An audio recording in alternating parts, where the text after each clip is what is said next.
Buenas noches, ¿qué tal? Bienvenidos. Comenzamos Todas las Voces. Esta es la torta del Estado, o representa en todo caso el presupuesto del Gobierno Nacional para el 2019. Como pueden advertir, primero, no es de utilería, aunque podría, pero al final del programa nos la vamos a repartir. Dividida, como ven, en partes muy distintas. Vayamos a los colores. Hay una porción importante de este presupuesto. Hay que ver que, por ejemplo, la torta en su conjunto equivale a 387.587 millones de pesos. De este presupuesto, el color rojo equivale a 2/3, es decir, 66 de cada 100 pesos se destinan a mantener los gastos de funcionamiento del gobierno. Esta parte de la torta es muy complicado, difícil de reducir. Bueno, 1/3, en este caso nos vamos al color amarillo. Allí va todo lo vinculado a remuneraciones personales, beneficios del sector público. Acá, obviamente, hay que ser mago para recortar eso. Y el pedacito azul que ustedes ven allí, ese trocito es el que sobra del presupuesto para inversiones. Apenas algo así como 25.519 millones de pesos. Esta es la torta del presupuesto a la que, cuando uno escucha, todos los candidatos le quieren meter mano o cuchillo, ¿no? Para reducirla. Bueno, se financia, como saben, con impuestos. El gran problema es que es difícil considerar solo los impuestos como para mantenerlo, y allí es donde empiezan a surgir algunos discursos. Me da mucho gusto comenzar este programa, que tendrá, como siempre, un debate por lo alto. Hay invitados de altísima calificación y el panelista Fabián Tiscornia, además del diario El País. ¿Cómo te va, Fabián? Muchas gracias, Daniel, por la invitación. Gracias a ti. Lo de la torta es en serio. La torta está... Es en serio, sí, nos dijeron que es en serio. Y la vamos a repartir. Bueno, tenemos algunos momentos importantes del programa. Por ejemplo, todos recordamos a Mayra Martínez. Hubo como un antes y un después de su participación en Todas las Voces. Bueno, estaremos preguntándole directamente a Mayra en qué anda, en qué está. Y además hay un candidato que propone derogar todos los impuestos y crear algunos nuevos. Una propuesta por lo menos atendible, interesante. Quiero ir a un asunto que nos ocupó en estas horas, y es la condena por abuso de funciones del expresidente del Banco de la República, Fernando Caloia, y del exministro de Economía, Fernando Lorenzo. Un comentario sobre esto, Conrado, ¿cómo te va?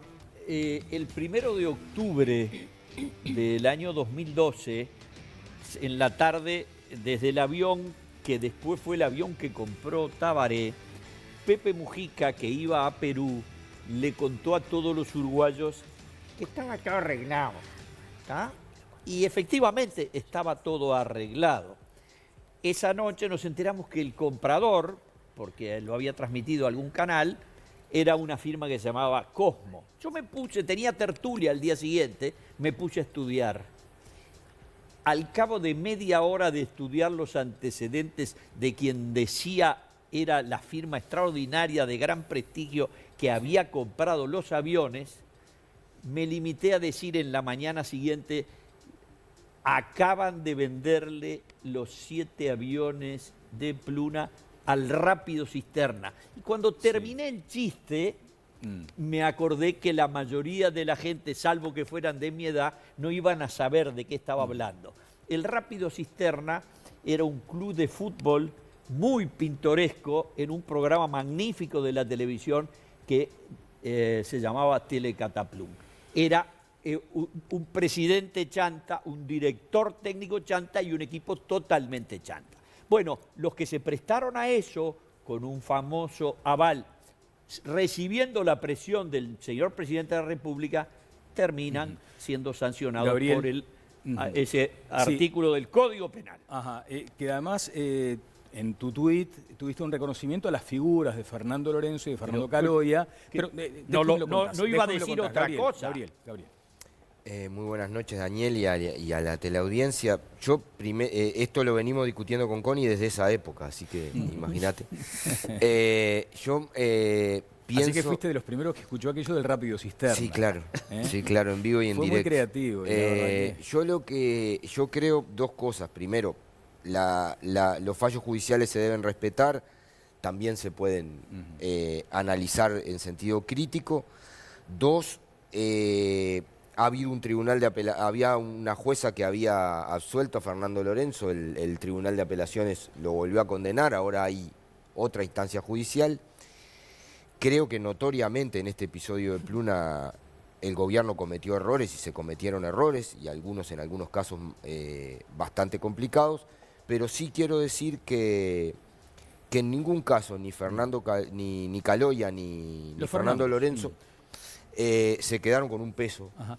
Y creo que... Nadie lo ha dicho. No, por eso, yo no digo que tú lo hayas dicho. Lo que sí digo es que me parece que está bueno decirlo y ratificar el aprecio personal y la confianza personal, tanto con Caloia como con Lorenzo. Bueno, lo tuyo va en línea con lo que dijeron el expresidente José Mujica y el presidente Tabaré Vázquez. El presidente del Frente Amplio dijo que no había estado tan mal la solución que se le había encontrado a Pluna en aquel momento.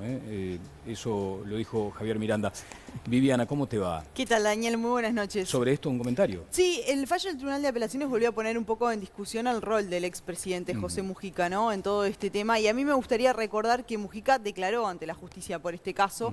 Lo hizo a pedido del abogado de Caloia, que es Gonzalo Fernández. Claro. Y cuando declaró por escrito Mujica, que en estas últimas horas también volvió a hablar y a reconocer en cierta medida su responsabilidad, en ese momento cuando él declaró ante la justicia, lo hizo por escrito, él decía que dio lineamientos generales a los efectos de solucionar el tema y negó haber estado al tanto de que Lorenzo le hubiese transmitido a Caloia la necesidad de facilitar el otorgamiento del aval bancario para que no fracasara la subasta de los aviones. Es decir, en este caso, cuando Mujica declaró ante la justicia, no fue tan enfático en reconocer su responsabilidad. Vamos a escuchar, después voy contigo, Conrado, vamos a escuchar lo que decían el expresidente Mujica y el actual presidente Tabaré Vázquez. Yo mantengo la confianza, sé que actuaron de buena fe. Si jurídicamente se equivocaron o no, esa es otra historia. Pero sé que actuaron de absoluta buena fe. En la oposición se cree que fue como presidente usted el que dio la orden de que se diera ese aval, que se diera como sea. En la oposición se dice cualquier cosa. Yo la orden que di en su momento, que había que sacarse el problema encima. Y creo que los compañeros actuaron en función de eso. Y yo tengo plena confianza tanto en Caloia como en Lorenzo, y sé que han actuado de muy buena fe. En cuanto a lo de la justicia, yo no soy quien para juzgar lo que la justicia dictamina, me puede gustar o no, pero lo respeto. Ahora que tengo plena confianza en mis compañeros, Caloia y Lorenzo, tengo plena confianza que han actuado de muy buena fe. Bueno, había que salir de un lío y actuaron en consecuencia, dijo el expresidente Mujica. Ahí el que instigó fue Mujica, no hay ninguna duda. Lo que pasa es que en política hay que saber decir que no. A ver, por favor, lo que acaba de decir Mujica no se sostiene ni un segundo.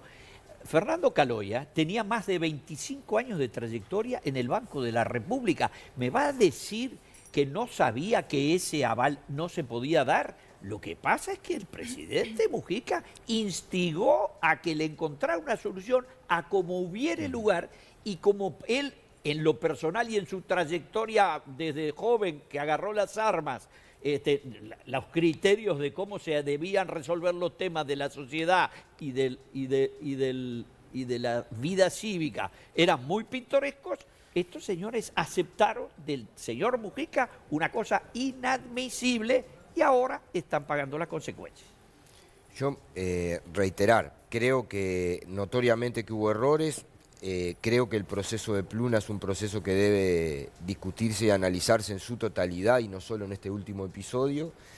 Y reitero que al margen de lo que determine la justicia y respetando lo que determine la justicia, uno a veces tiene dudas y otras veces no. Y yo en este caso no dudo en un segundo de la actitud de Lorenzo y de Caloia. Bien, estamos con la Sagrada como siempre, ¿eh? Que dirá el 30 de junio, después en octubre y en noviembre, todo parece indicar eso.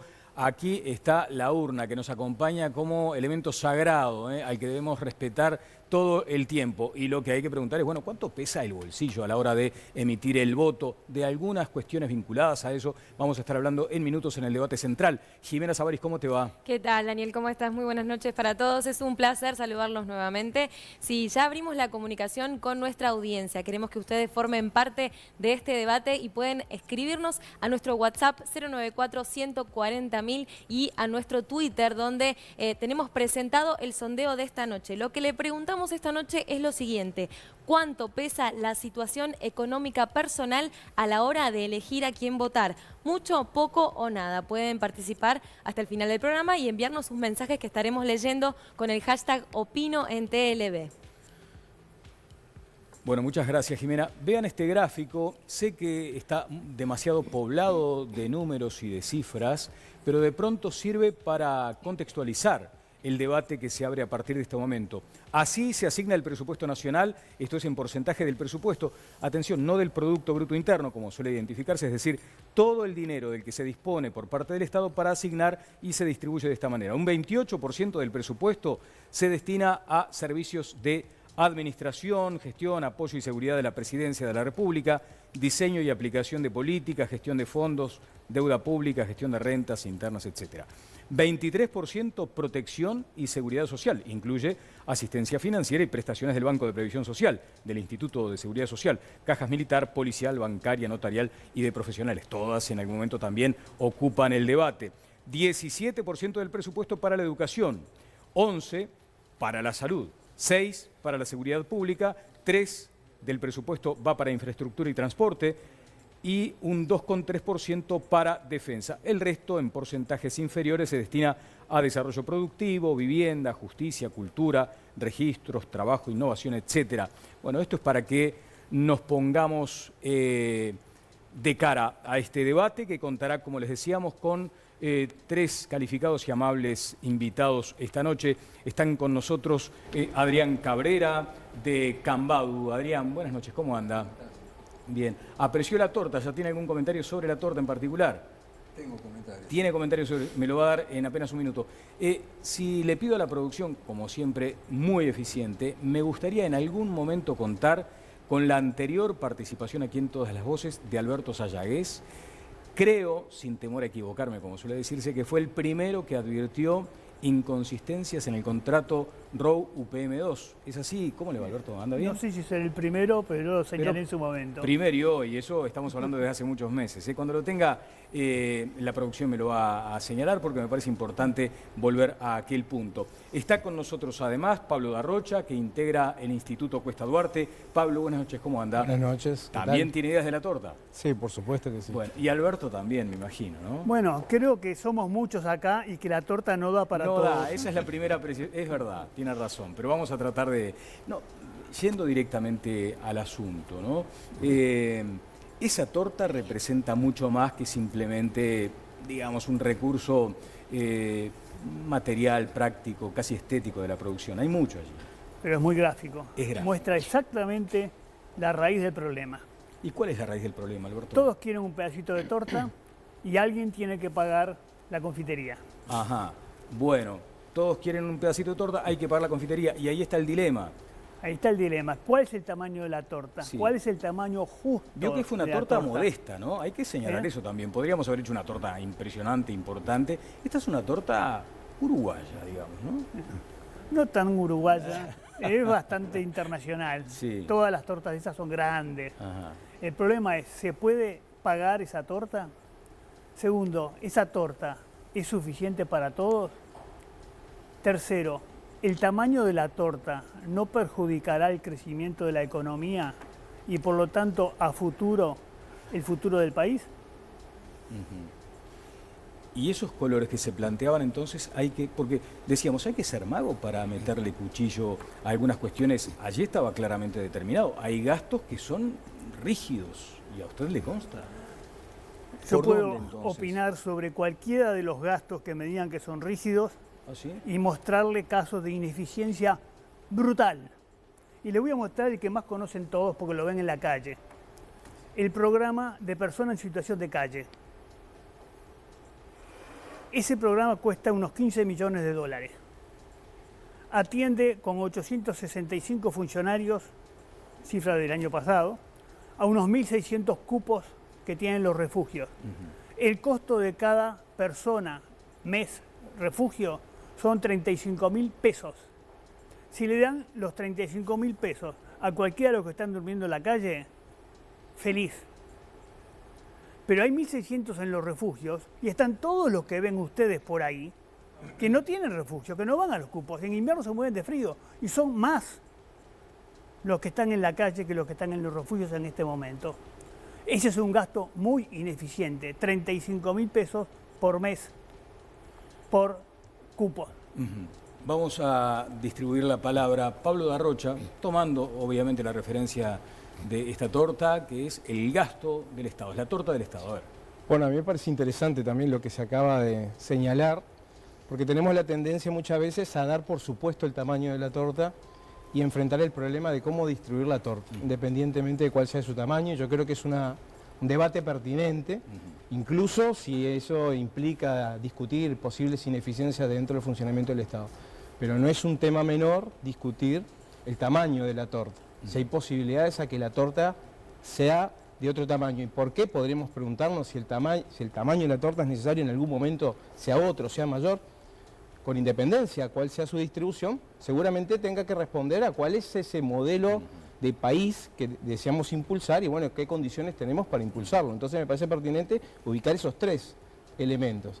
La necesidad de un determinado tamaño de torta, cómo distribuir la torta y una torta para qué. Estamos de acuerdo, Pablo, que el principal ingrediente de esa torta es el impuesto, ¿no? O son los impuestos. No, por eso decimos, ahí es como se distribuye en la torta los recursos.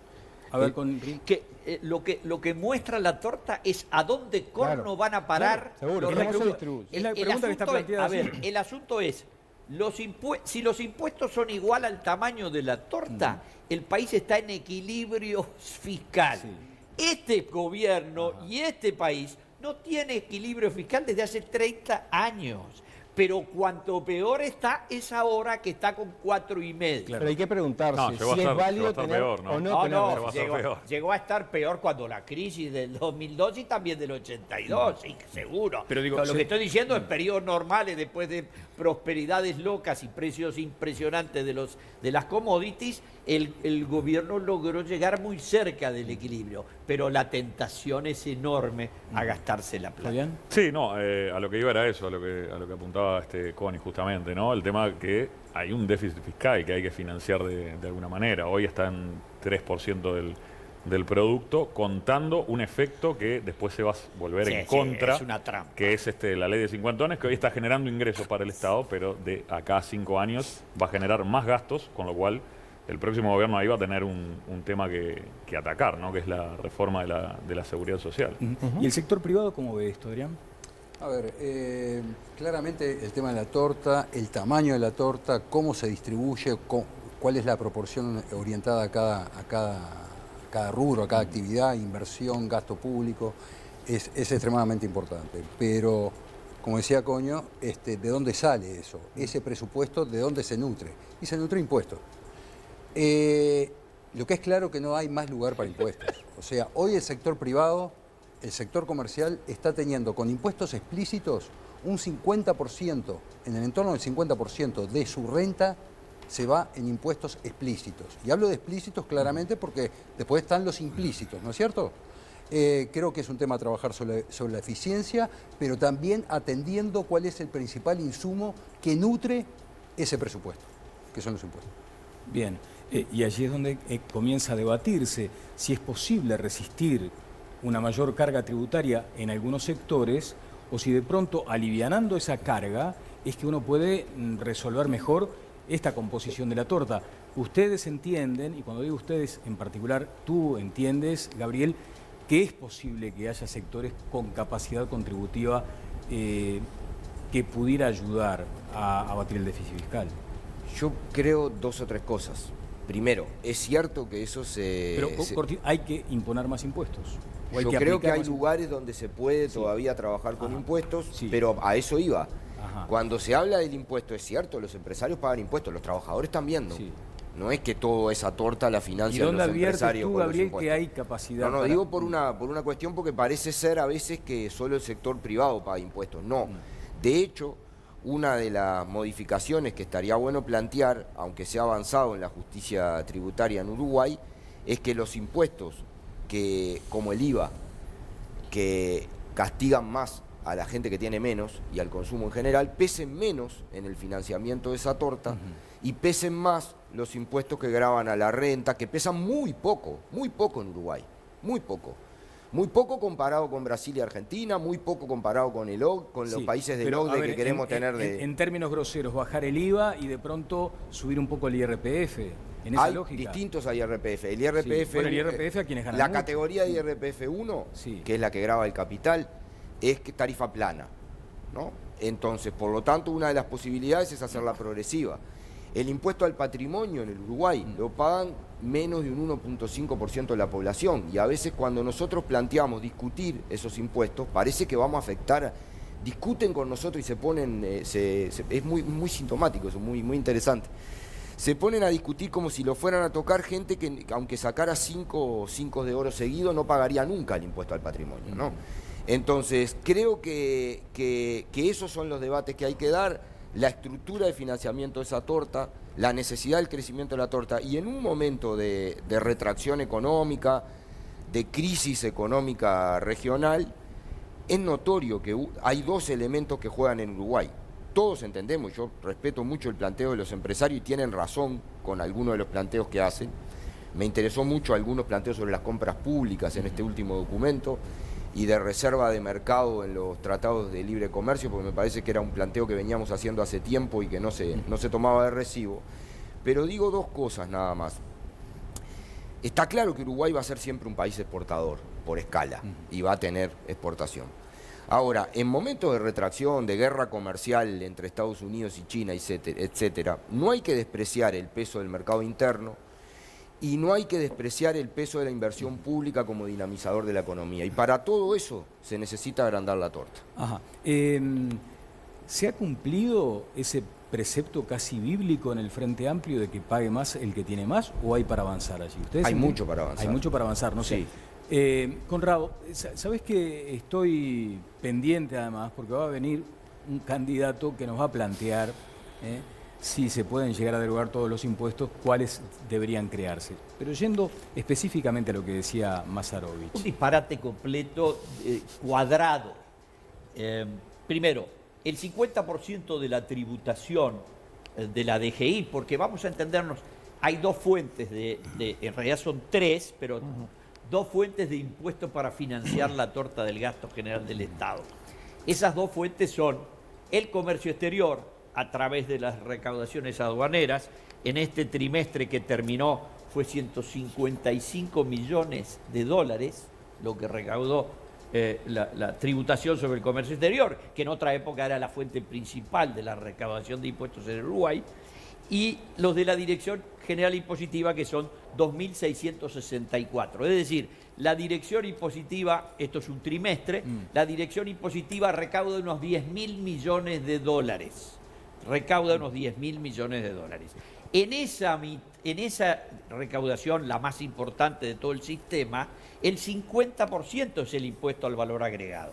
Un impuesto que es el más moderno de los impuestos conocidos, fue creado en la Unión, en lo que era la antigua Comunidad Económica Europea, en la década del 60.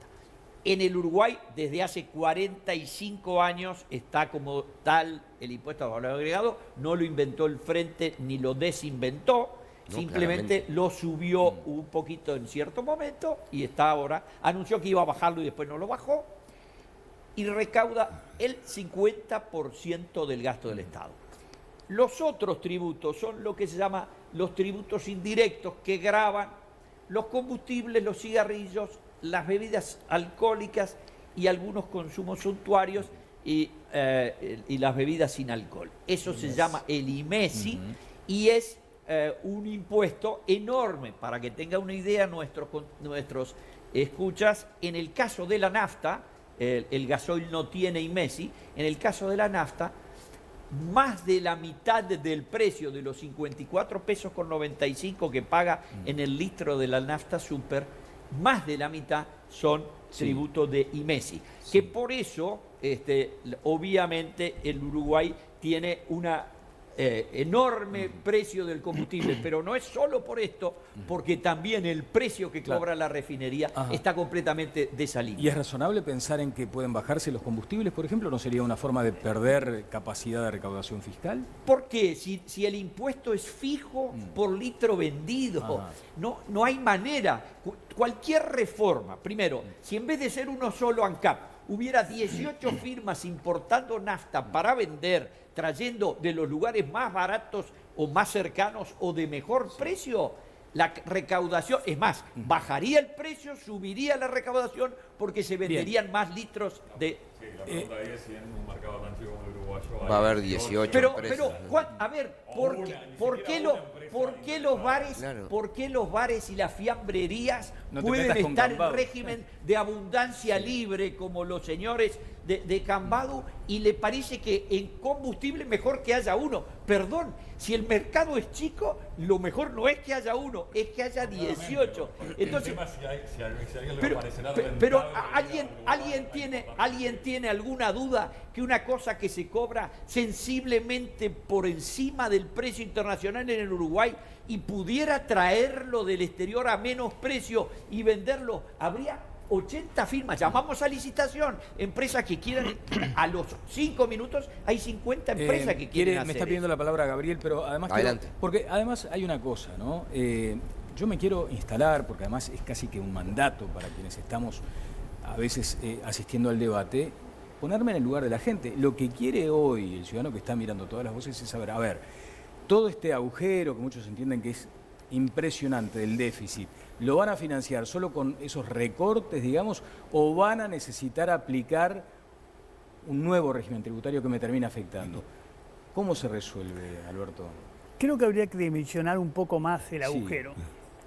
En este momento, hoy y más a fin de este año, el déficit fiscal como porcentaje del Producto Bruto es mayor que el que había cuando la crisis del 2002. Más cerca del 5. Va a ser más cerca de 5 y era un poco menos del 4 en la crisis del 2002. Hoy la deuda pública que van a tener que pagar nuestros hijos, nuestros nietos y nuestros bisnietos es el triple en dólares que la que había en el 2002. Bueno, ¿y cómo hoy se empieza? la inversión privada es menor, la inversión que necesita el Uruguay para crecer, para mantener los empleos, es menor que la del 2004. Pero ¿cómo se cura el tema del déficit, Alberto? Bueno, el déficit va a haber que pagarlo en algún momento, achicarlo, digamos, al 2,5, si la tasa de crecimiento... Achicarlo al 2,5 es casi a la mitad de lo que se proyecta. Exacto. Para el... Y son como 1.500 millones de dólares. Porque si no se achica, va a llegar un momento... ¿Y cómo lo achica? En que no se va a poder financiar con más deuda. Todos los años, estos últimos años, hemos estado endeudándonos unos 1.500 millones de dólares. Por eso subió tanto la deuda. En un momento dado, si sigue a 1.500, 2.000 millones por año, no van a prestar más. Pablo.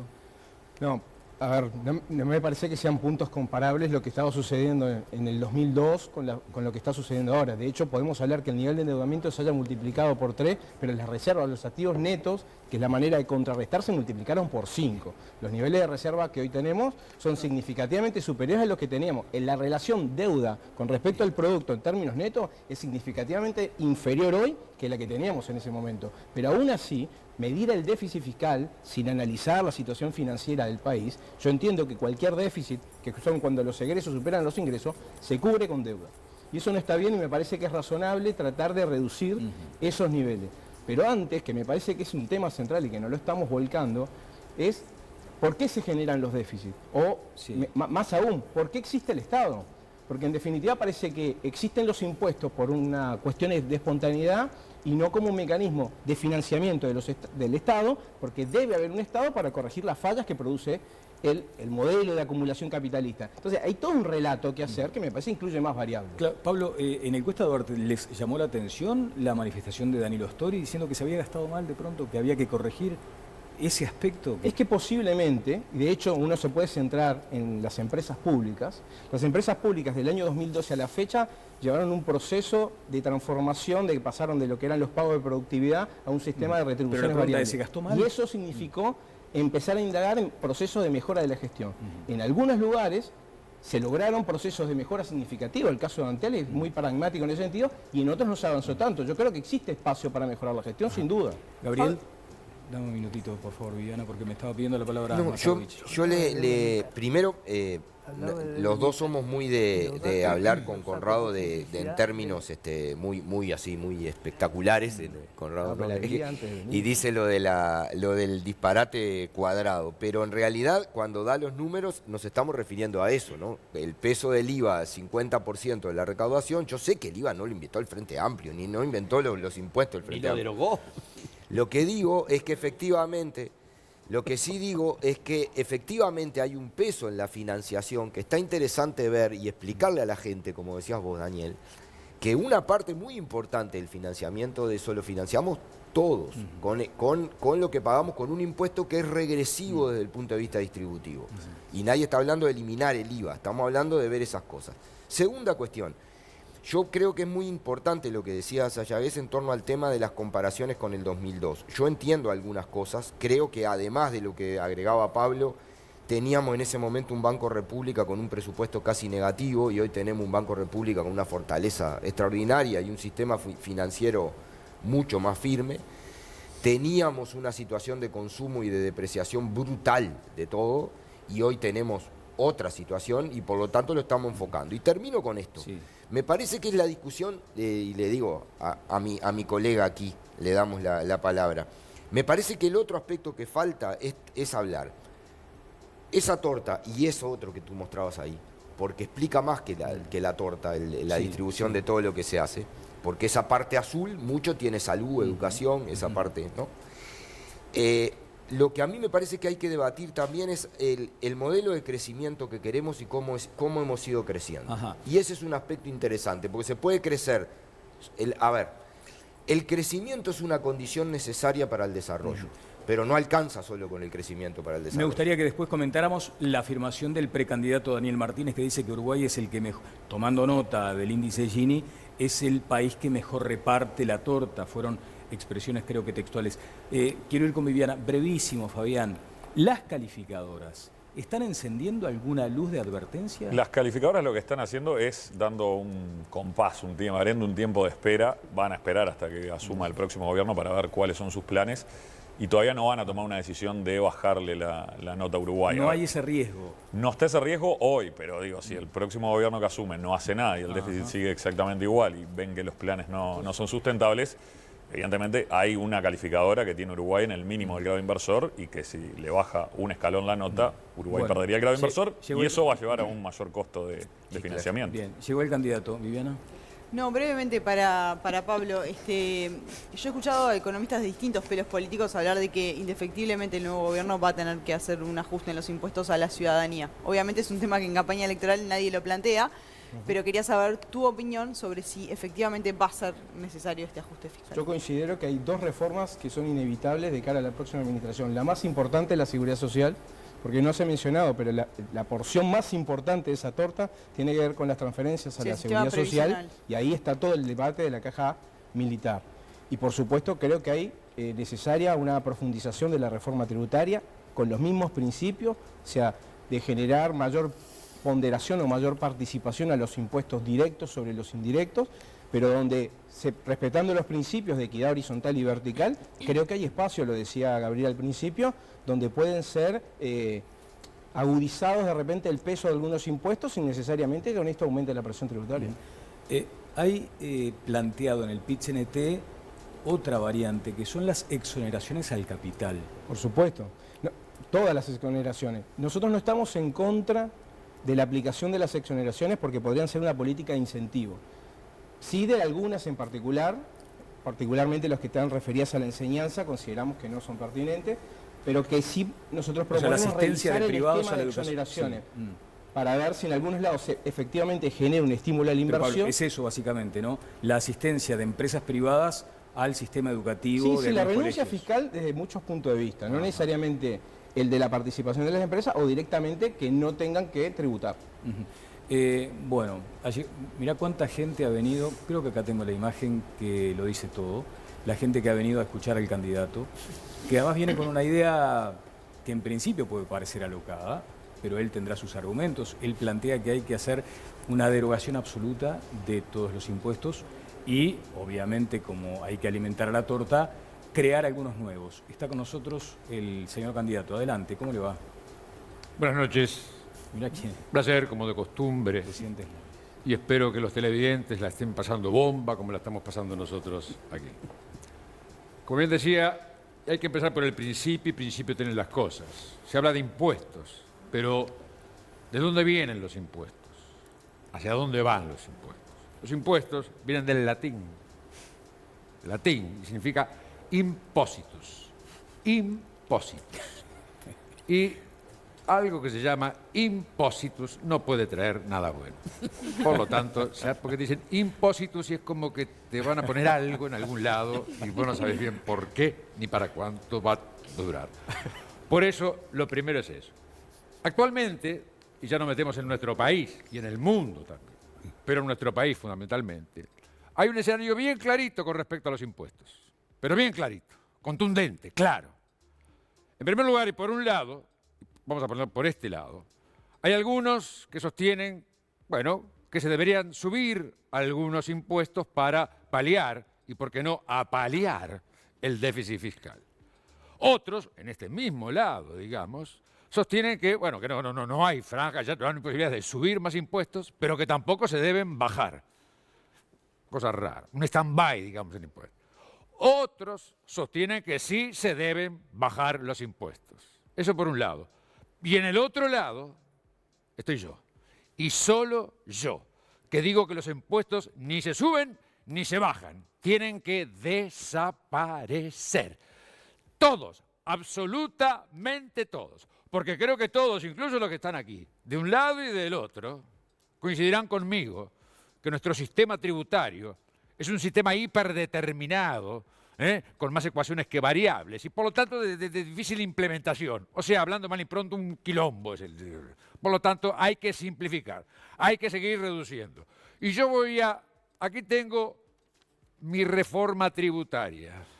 Un papel, aquí está, son 3 impuestos.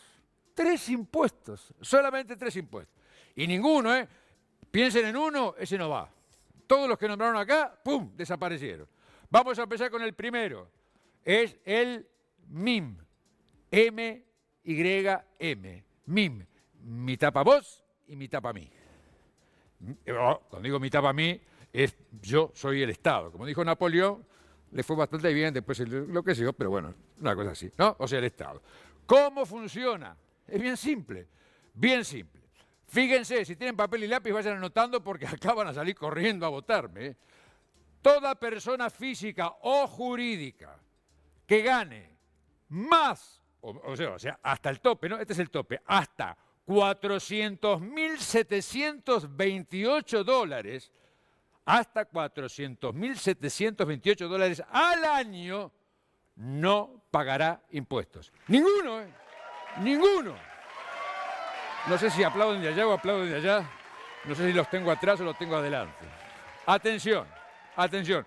Y toda persona física o jurídica que gane por encima de los $400.728, ahí sí entrará dentro del MIM. O sea, mitad para vos y mitad para mí. ¿Correcto? Muy bien. Saquen la cuenta, Ahora, ¿de dónde surge este monto imponible? Los $400.728.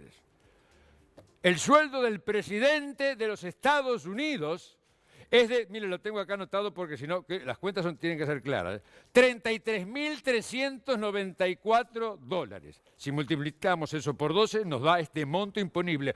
O sea que es un impuesto de primer mundo el que estamos ofreciendo. De primer mundo y donde con este vamos a recaudar mucho más. Y este es un impuesto, no sé si es directo o indirecto, no me importa. Es un impuesto de recaudación. Pero hay 2 impuestos porque acá los impuestos tienen que servir para algo y para la gente. Y tienen que sanar. Y yo propongo 2 impuestos que van a sanar. Vamos a terminar con el flagelo de la corrupción, porque la vamos a legalizar y vamos a cargarla del punto de vista tributario. Donde va a pagar más el más corrupto y pagará menos el menos corrupto. Y eso es justicia tributaria. Y por último, compatriotas, y con este sí les puedo asegurar que después de este impuesto va a haber un antes y un después en la forma de ser de los uruguayos y, por qué no, de todo el país, y sobre todo cómo vamos a ver las cosas. Vamos a terminar también con ese flagelo de los rostros adustos, enjutos, agobiados, la cara de culo, hablando mal y pronto. Y vamos a poner un impuesto a la cara de culo. Así nomás, y acá no habrá deducciones. No habrá deducciones. Todavía no puedo ver, no tenemos del todo implementado, no sabemos, estamos trabajando en la franja, en los quintiles, pero sí les podemos decir que abarcará también a la infancia. Las niñas y los niños van a tributar porque tenemos que enseñarles de chiquito a ver las cosas con otro semblante. Compatriotas, 3 impuestos, no más de eso. Justicia tributaria y certeza jurídica. A los inversores nada de exonerarlos. ¿Qué vamos a exonerarlos de impuestos si no va a haber? Hay que hablar con ellos y decirles, pero ¿cómo tenemos uno? No vas a pedir que te exoneremos. Y así se llegan las cosas, conversando. Por eso, compatriotas, permítanme decirles que a mi lado podremos llevar a este país al lugar que se merece, a ser un país tan diáfano como inestable y tan precario como inocente. Por todo eso, los espero. No en esta, en las de noviembre o en las de octubre, porque en esta no corro yo. Buenas noches y los dejo con mis correligionarios. Muchas gracias. No, por favor, presidente. a las órdenes. No, muchas gracias. Hola, El candidato, bueno, muy bien. Para el último de los impuestos vienen bien las cámaras de reconocimiento facial. Sí, Esas no deberían desmerecerse. Las van a poner en los jardines también. También en los jardines, tenés razón. Voy con Jimena Savaris, que tiene comentarios de nuestra audiencia. Jimena. Sí, Daniel, ya queremos compartir algunos de los tweets que nos están enviando en vivo con el hashtag Opino en TLB. Por aquí nos escribe Alcides que dice, lamentablemente la mayoría de la gente no vota con el cerebro, lo hace con el estómago. También les consultábamos si ustedes creen que se le da un buen uso a los impuestos que pagan, y por aquí nos responde J. Silva. Salvo excepciones, se trata de pagar lo mínimo o evadir impuestos, pero a la hora de reclamar pedimos servicios de primer mundo. María Inés, no, se despilfarra el dinero de todos. En mi caso, el IRPF anual me significa 3 meses de sueldo líquido y no veo que llegue a los sectores más pobres o haya una política de vivienda de verdad. Hicieron cualquier desastre con la economía del país. Son algunos de los mensajes que seguimos recibiendo en nuestra cuenta de Twitter. Y ahora es momento de hacerles una recomendación, porque nos acompaña El Puesto, la parrilla tradicional de Montevideo. Un lugar increíble para disfrutar en pleno corazón de Carrasco, en Dr. Schroeder, casi Avenida Arocena. Viví Uruguay.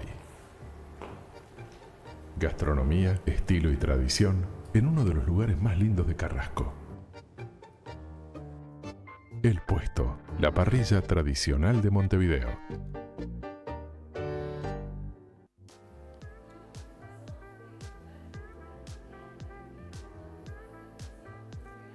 Veamos qué tiene para decir el precio del mercado.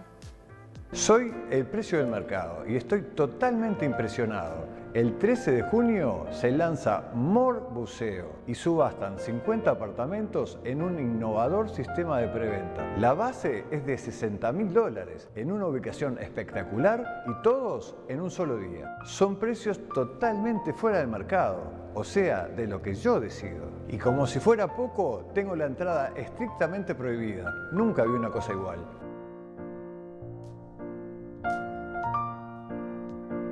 Seguí esta recomendación y no te pierdas esta oportunidad única. Comprá un apartamento en Pozo, en una torre espectacular y a un precio increíble. La subasta preventa de Mor Buceo es solamente el 13 de junio, así que visita los apartamentos modelo en Rivera 4237, esquina Solano López. Agendate para la subasta en subasta.mor.com.uy o al 0800 8911. Proyecto de Altius Group.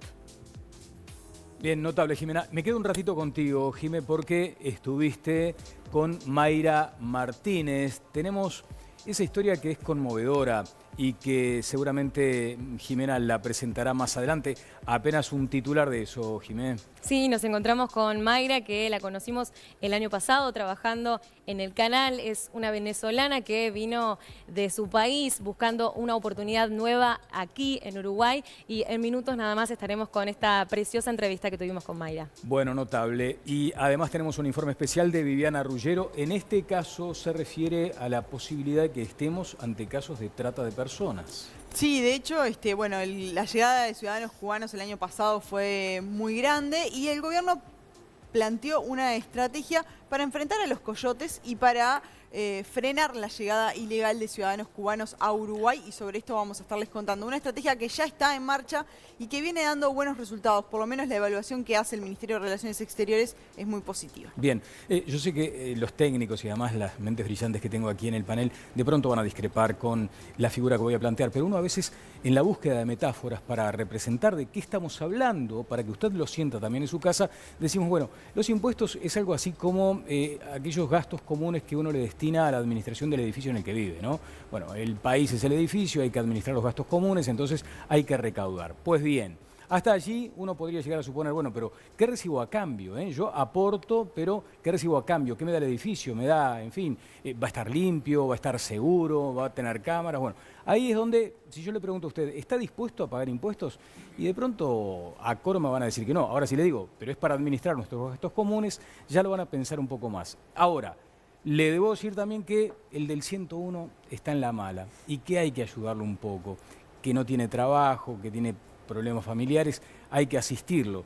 Probablemente por un concepto casi de solidaridad, ustedes también van a entender que parte de eso que pagan puede llegar a ser para ayudar a esta persona. Entiendo que de pronto la metáfora no es la mejor, pero hay algo de eso. Nosotros tenemos que contribuir para que el edificio se mantenga. El asunto es cuando advertimos que el gasto está mal realizado y que en lugar de comprar una cámara para la seguridad me terminan comprando una maceta con un montonazo de plata que no me sirve para nada o no me sirve de mucho.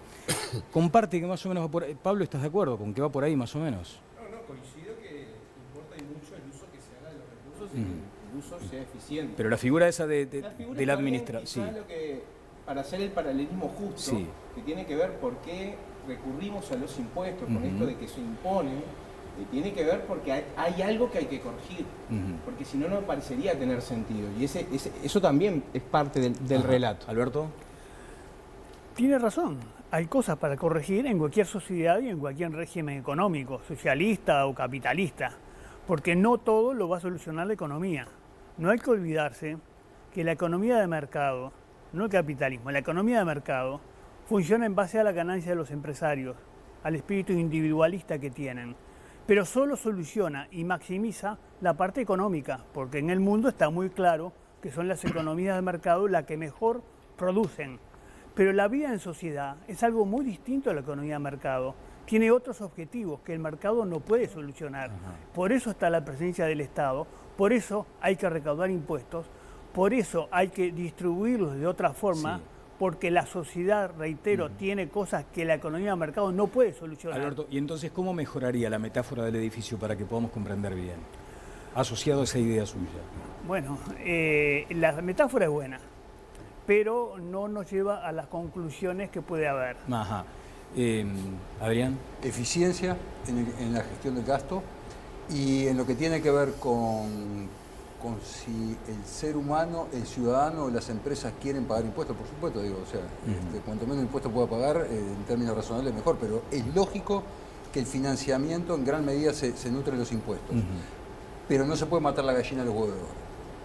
Hoy hemos visto recientemente en las noticias restaurantes emblemáticos de Montevideo que han cerrado, y no han cerrado por deporte o porque se hayan aburrido de trabajar, directamente porque no pueden sostener la actividad. Y recordemos que básicamente el sector privado, hoy hay 200.000 empresas en Uruguay, ocupan el 85% de la mano de obra en Uruguay. Si el 1.000 de ellas son unipersonales, es de donde se sacan los impuestos, más allá de la persona física también, pero no hay que desatender eso. y el empresario destina 19, en promedio, 19% del tiempo, de su tiempo, en lidiar con las regulaciones del Estado, además. Bueno, reaccionó, me pide la palabra Conrado, a la metáfora reaccionó el subdirector de la OPP, Santiago Soto, que además nos ha acompañado en algunas oportunidades, está de acuerdo con, dice, me gustó la metáfora, pero para que sea más completa, para sumar a la idea de lo que falta, la diferencia del Estado con una familia es que en una economía, mi gasto es tu ingreso, como dice Krugman, dice Santi Soto. Si bajo el gasto, alguien deja de recibirlo, un proveedor, un maestro, un jubilado, un burócrata, una empresa que recibe un apoyo porque está en problemas. Esa es la precisión que hacía sobre esa metáfora del edificio. Sí, Conrado. A ver, yo soy partidario de que los impuestos sean los mínimos posibles. ¿Por qué? Primera cosa, por una razón muy elemental y de sentido común. El origen de los impuestos es que hay que imponerlos. Se trata de contribuciones no voluntarias. Si fuera una contribución voluntaria, toda la gente podría financiar las cosas que cree que necesitará y que lo hará en asociación. Pero por eso te decía, ¿cómo sostenés la torta? Pero es que la torta podría no existir. Una vez que la vida... Sí, claro. Digamos, yo puedo hacer la hipótesis de que viviendo en una sociedad decidimos que no habrá tributos. De hecho, algunos pequeños lugares del planeta tienen sistemas de tributación cero. ¿Por qué tienen sistemas de tributación cero?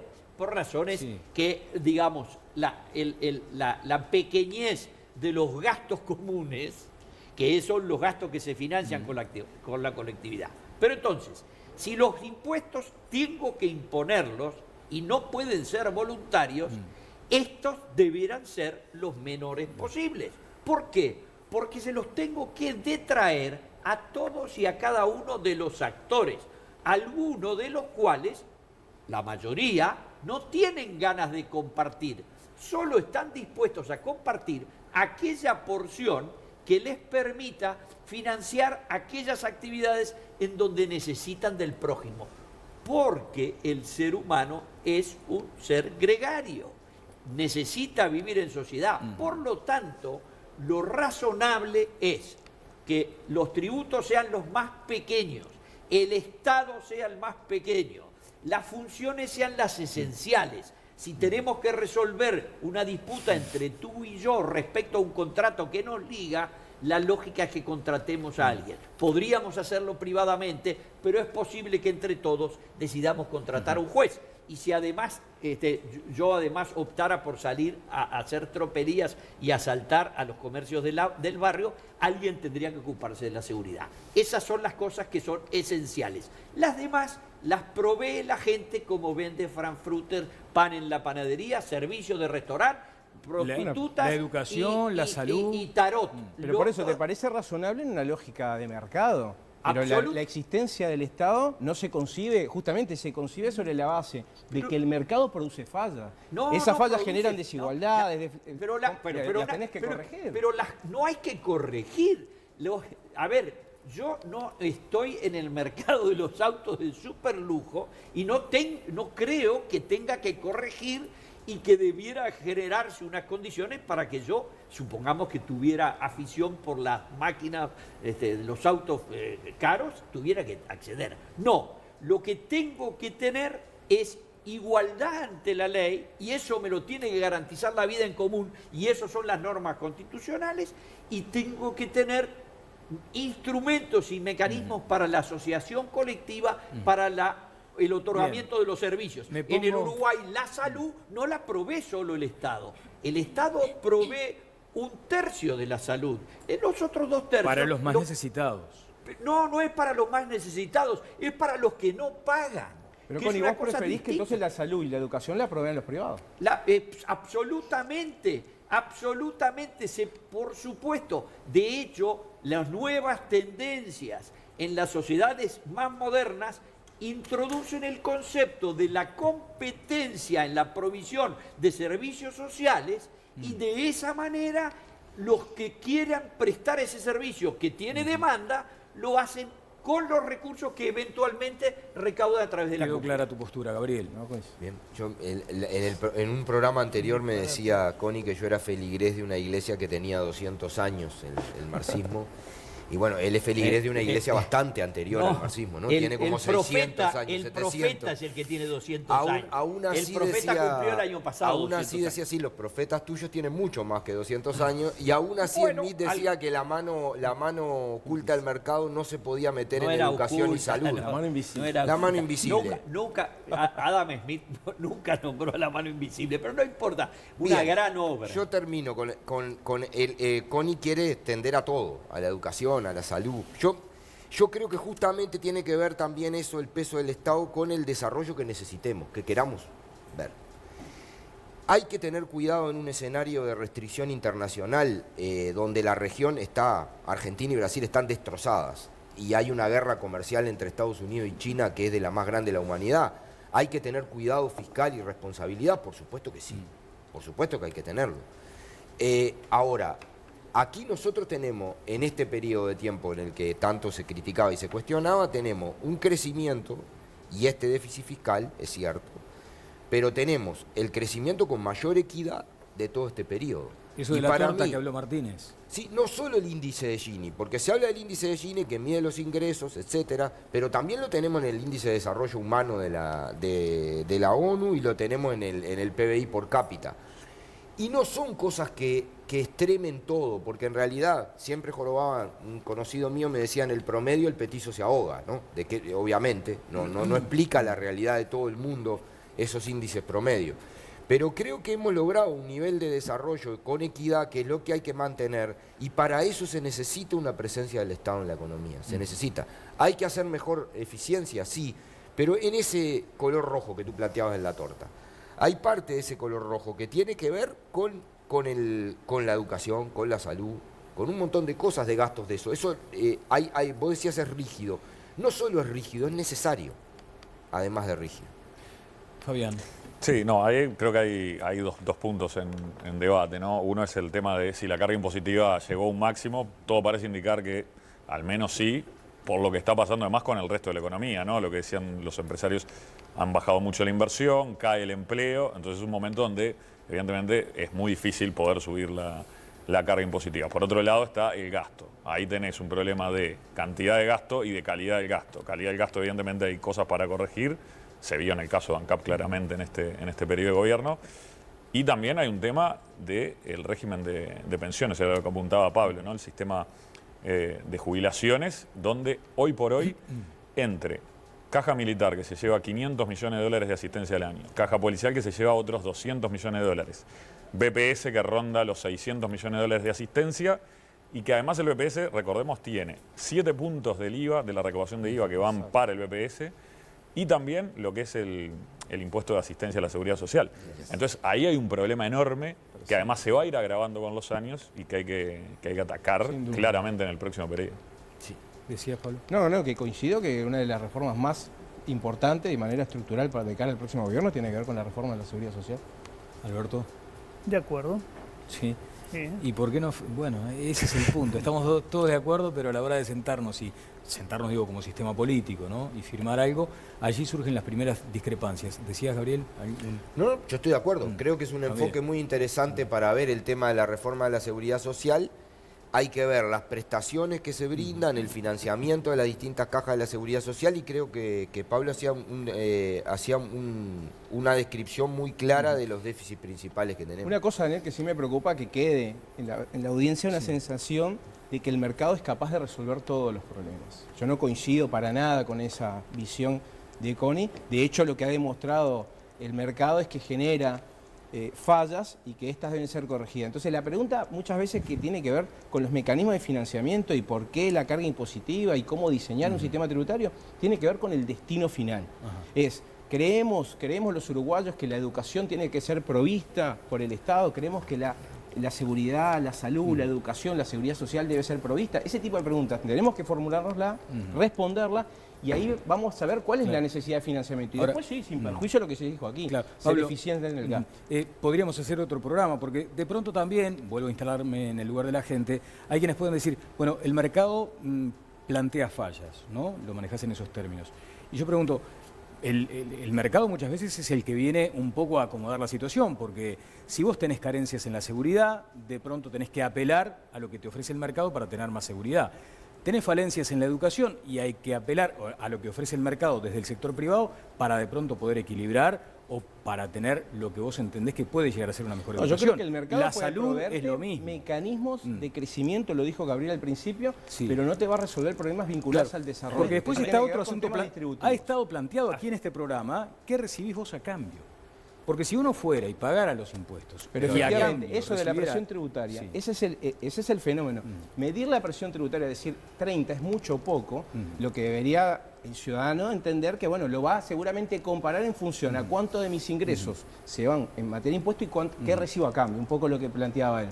Porque presiones tributarias de los países de la OCDE o países que uno tiene como de horizonte, tienen presiones tributarias del 40%. Adrián. Ahora, tiene que ver con esa contraprestación. Bueno, hay que avanzar en ese sentido, a dotar al Estado de esa fortaleza si creemos que el Estado es capaz de generar políticas activas vinculadas al desarrollo. Bueno, están Si hablando creemos que el de Estado mercado y Estado y estás callado. Cambado está como callado. No, a ver, es claro de que a ver, es relativo, los impuestos son relativos a lo que uno obtiene de ellos, ¿no es cierto?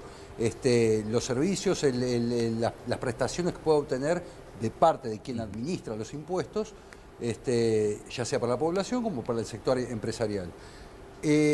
Vuelvo a decir, a pesar de estar al límite, todavía hay falta de eficiencia y todavía hay mucho que no se obtiene con esos impuestos. A manera de ejemplo, en el sector privado, en el sector empresarial, sobre lo que es sus ventas, un 1,5% está destinado normalmente, promedialmente, a seguridad. Seguridad que el Estado le debería brindar al comerciante, al empresario. Bueno, ese es el punto. Más o menos un 0,9% en lo que es contratación de seguridad y un 0,4%, 1,3%. O sea, están pagando doble. En lo que son los robos, hurtos y lo que pierden. Están pagando doble, ¿no? Claro. Pagan el impuesto para la seguridad, pero a su vez tienen que exactamente. contratar seguridad privada. ¿Los impuestos cuánto representan de esa torta de los comerciantes? Para los comerciantes, los impuestos representan, y hay que ser muy claro en esto, los explícitos. Los explícitos en el entorno del 50%, cuando hablamos de aportes patronales, IRAI, impuesto al patrimonio y los municipales, que no son menores. El M&M que decía el presidente Mori. Sí, más o menos. Viviana, hablemos de este tema vinculado a la eventualidad de que estemos ante una red de trata de personas. Sí, hoy vamos a presentarles un informe sobre la estrategia que está desarrollando el gobierno para enfrentar a los coyotes. ¿Qué está haciendo el Ministerio de Relaciones Exteriores para enfrentar el tráfico de cubanos a Uruguay? Un tema que el año pasado estuvo sobre la mesa. Para evitar esto que vamos a ver ahora en la pantalla, ¿no? Y es un mapa. Muchos cubanos llegaron acá a Uruguay y decían que habían atravesado Guyana, que habían cruzado la selva brasileña, que para llegar acá habían tenido una peripecia. Sí, Y factiblemente atrás hay redes de tráfico de personas. Eso está comprobado. Según datos de la Dirección Nacional de Migración, en 2018 entraron a Uruguay casi 13.000 ciudadanos cubanos y egresaron 4.000. Es decir, que unos 9.000 se quedaron en el país el año pasado. En un año. Sí. Que en comparación con años anteriores es un crecimiento fenomenal. Fenomenal. De hecho, en 2017 habían ingresado 4.500, es decir, que en 2018, en comparación con 2017, se triplicó la llegada de cubanos a Uruguay. La mayoría, como les decíamos, ingresó por vía terrestre y el gobierno reconoce que en muchos casos hay tráfico ilícito de personas. Desde la Cancillería nos decían, de hecho, que este tema fue oportunamente denunciado a autoridades brasileñas con quienes trabajaron. Y vale recordar que en Uruguay hubo procesamientos en este sentido. Ustedes recordarán, en diciembre de 2018 la fiscal Sabrina Flores procesó a un matrimonio de uruguayos y a un ciudadano cubano por tráfico ilícito de ciudadanos cubanos. Pero vamos a concentrarnos hoy en esta estrategia que está desarrollando la Cancillería para enfrentar a los coyotes. ¿Qué está haciendo? Lo vemos en este informe. En 2018, decenas de cubanos llegaron por día al país. Se amontonaban frente a Cancillería, colapsaron los sistemas, coparon pueblos del interior como Santa Rosa, agitaron mitos como que llegaban para votar en las elecciones y relataban a quien quisiera escucharlos las peripecias que habían pasado para llegar a Uruguay. El fenómeno generó preocupación en el gobierno. La solución llegó en el mes de octubre, cuando se emitió un decreto que diversificó y flexibilizó las visas. Cuba es uno de los 5 países del continente y de los 120 del mundo a los que Uruguay les exige visa de entrada. En ese decreto, que comenzó a implementarse en enero de este año, se creó la visa de trabajo, de estudio, de reunificación familiar, de negocios, de turismo, de urgencia y visas para eventos internacionales que se realizan en el país. Pero además, se flexibilizó el respaldo económico que debía justificar un extranjero y que dificultaba que los cubanos llegaran al país por la vía regular. A 5 meses de su implementación, Cancillería hace una evaluación positiva, ya que aumentaron los trámites de visa en el consulado uruguayo en La Habana y descendió el número de cubanos que llegaron a Uruguay por vía terrestre, por la frontera con Brasil. En 5 meses se tramitaron en la isla 1000 visas y en todo 2018 habían sido 1478. De hecho, el consulado de Uruguay en La Habana debió contratar más personal. El director general para Asuntos Consulares y Vinculación, Jorge Muñoz, dijo a todas las voces que ahora los cubanos están llegando de forma segura y ordenada. Según datos de Cancillería, los cubanos que eligieron Uruguay para vivir se pueden dividir en 2 grandes grupos: población altamente calificada, médicos e ingenieros principalmente, y sin calificación profesional que provienen del interior de Cuba y que son especialistas en el sector agrícola y la producción avícola. Es una población joven que va de los 18 a los 50 años, cotiza en el Banco de Previsión Social y revitaliza el consumo interno.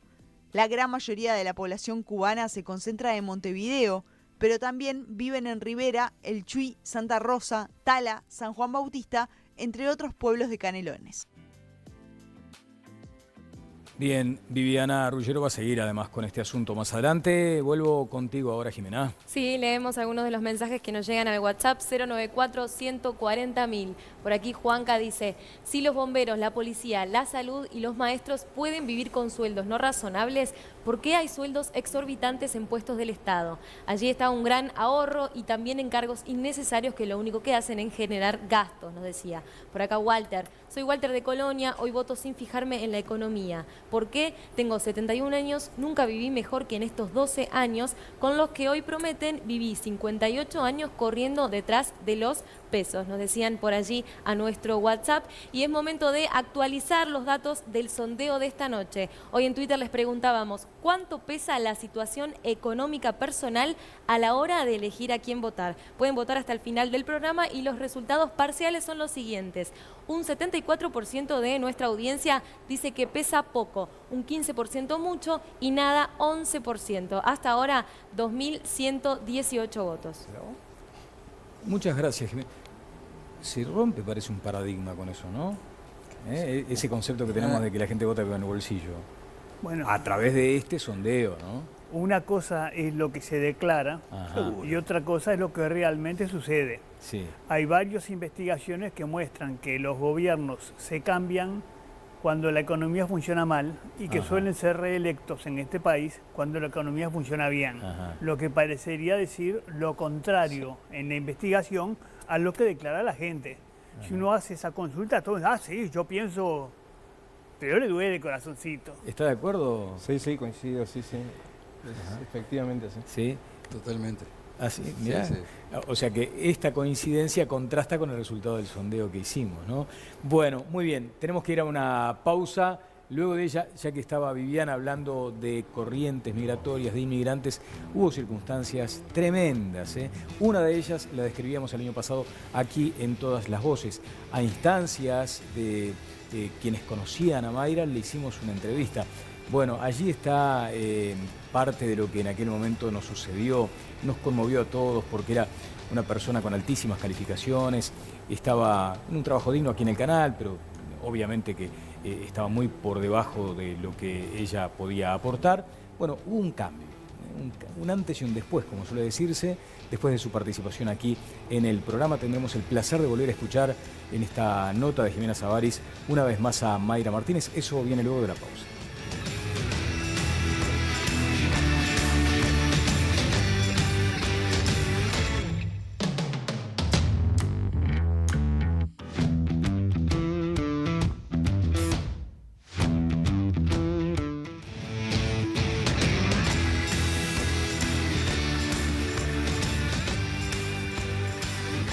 Bueno, ya estamos en el tramo final de Todas las Voces. Reservé, y seguramente en algún momento vamos a emitir aquel pronóstico de Alberto Sayagués cuando nos habló de la inconsistencia entre los contratos en español y en inglés entre ROW y UPM2. Eso viene en apenas un minuto, ojalá que lo hayamos conseguido. Jimena, decíamos, estuviste con Mayra, ¿cómo la viste? Divina, la verdad, un gran cambio desde aquella tímida que vimos el año pasado, pero con una fuerte palabra y con sus convicciones bien firmes. Fue un placer escucharla el año pasado y estuvimos en una charla íntima con Mayra que vamos a ver entonces. Bueno, adelante, a ver.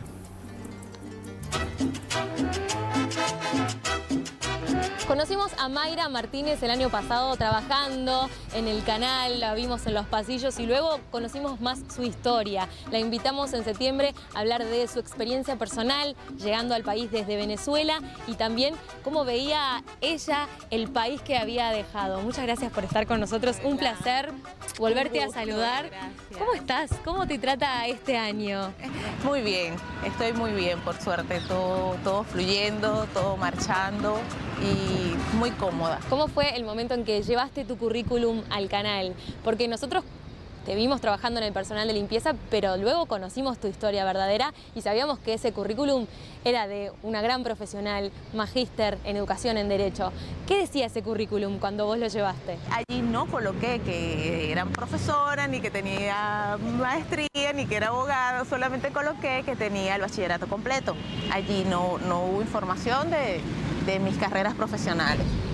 Es a través de esa empresa, la empresa me llama, me contrata y ella me refiere al Canal 4. Me indica que, bueno, que voy a ejercer mis labores de limpieza en el Canal 4. Y es así como llego al programa, porque era uno de los sets que me correspondía a limpiar todos los días. Conociste a Connie y luego pudimos conocer tu historia. ¿Cuál fue la respuesta del público cuando conocieron de qué venía también tu llegada a nuestro país? Bueno, eso fue una gran sorpresa para mí, tanto el hecho de haber participado en el programa, porque no me lo esperaba, como la reacción de las personas una vez que el programa salió, por supuesto, al aire. Y lo que recuerdo, y de verdad lo recuerdo con mucha precisión, fue un señor que me detuvo en la calle y me dijo, Mayra, me llamó por mi nombre, me dijo, Mayra, gracias por haberte atrevido a hablar sobre la situación de Venezuela, porque yo era uno de los que pensaba que había un grado de exageración en lo que se decía. Entonces cuando él me dijo eso, yo dije, wow, el mensaje llegó, valió la pena. ¿Y recibiste propuestas de trabajo a raíz del programa? ¿Cómo cambió tu vida haber estado en Todas las Voces? Me contactaron del Colegio Elvia Fernández y bueno, allí después de múltiples entrevistas, porque pasé por varias entrevistas también. Y allí tu currículum estaba completo, ¿verdad? Sí, allí estaba completo, sí, allí figuraba toda la formación, tanto docente como en el derecho, otros tipos de formaciones que tuve, diplomados y todo lo que... ¿Y de qué se trata? Allí sí estuvo completo. ¿Qué tarea estás haciendo? Estoy trabajando en el bachillerato extraedad. Es el bachillerato para las personas adultas que en su momento por una u otra razón no pudieron terminarlo. Están en una oportunidad nueva de intentar terminar el ciclo del bachillerato y bueno, con ellos estamos trabajando. Estoy coordinando ese bachillerato con otra colega con la que bueno, nos dividimos las tareas, ambas estamos coordinando ese nivel de educación dentro del Elvio.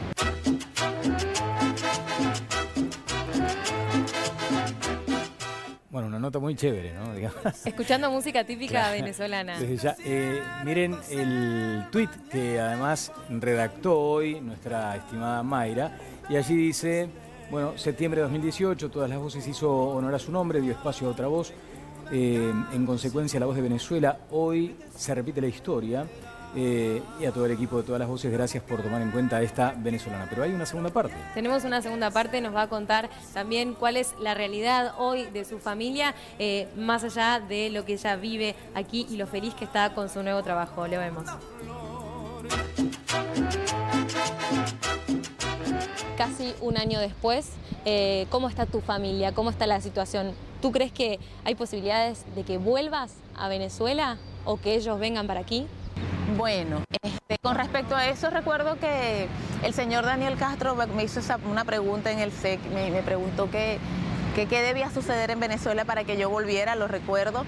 Y la respuesta que le di también fue que tenía que regresar necesariamente la democracia al país. Tenían que volver al Estado de Derecho, tenían que regresar a la reconstrucción de las instituciones para que pudiéramos regresar quizás no solo yo, sino muchos de los que lamentablemente fuimos expulsados por esta dictadura.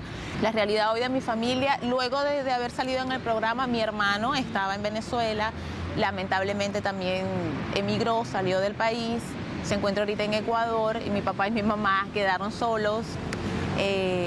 Y bueno, ese desde el punto de vista personal es un poquito también complejo porque bueno, por lo menos estaba mi hermano, tenían esa cercanía y para un padre es bastante erosivo emocionalmente tener que desprenderse de un hijo y luego del otro. Pero desde el punto de vista de la salud, mi papá y mi mamá están saludables, que ganancia en la situación que vive el país es una ganancia. Desde acá les digo que dentro de toda esta tragedia que nos tocó vivir a los venezolanos, nosotros somos afortunados porque mi hermano está sano, yo estoy sana, ellos están allá, están sanos. Entonces hemos sido de los que menos consecuencia hemos tenido de la desgracia, aunque tuvimos que ser expulsados, porque hay padres que hoy no tienen a sus hijos, padres que los tienen en un hospital tratando de asistirse de un medicamento y los ven morir, porque entonces creo que hay que ser agradecidos porque nuestra circunstancia es otra. Bien, ¿y cuáles son entonces tus miras de acá a un futuro próximo? Me veo revalidando, me veo convirtiéndome en profesora uruguaya, debidamente cumpliendo con todos los requisitos de ley que me solicita el país, revalidando también de alguna manera mi carrera del derecho, que es más compleja y quizás me tenga que volver de nuevo de este lado a las aulas y a recibir clases, pero eso puntualmente es lo que mayor. Sos muy joven y tenés un futuro brillante, así que un placer tenerte de nuevo con nosotros. Toda la suerte del mundo y esperamos tenerte pronto también en el estudio.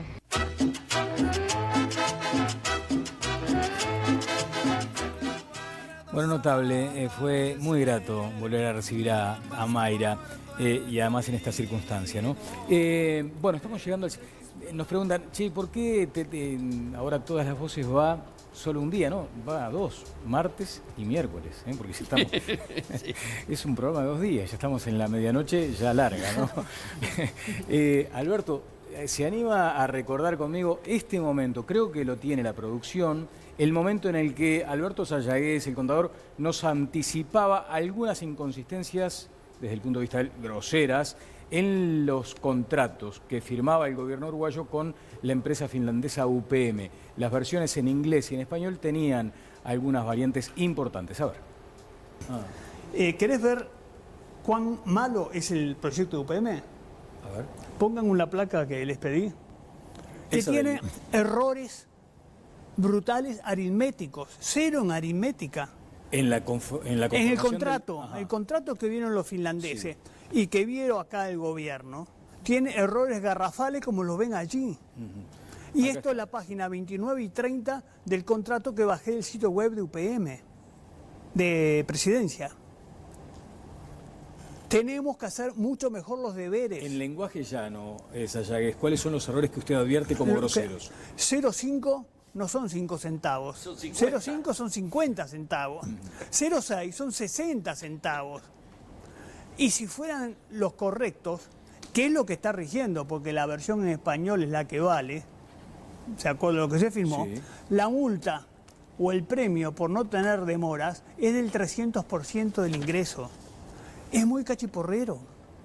Es muy cachiporrero. Es muy cachiporrero. Bueno, estoy sorprendido. Hay que hacer los deberes mucho mejor. Estaba sorprendido como estoy... Claro, la vio lejos. Hay que destacar eso.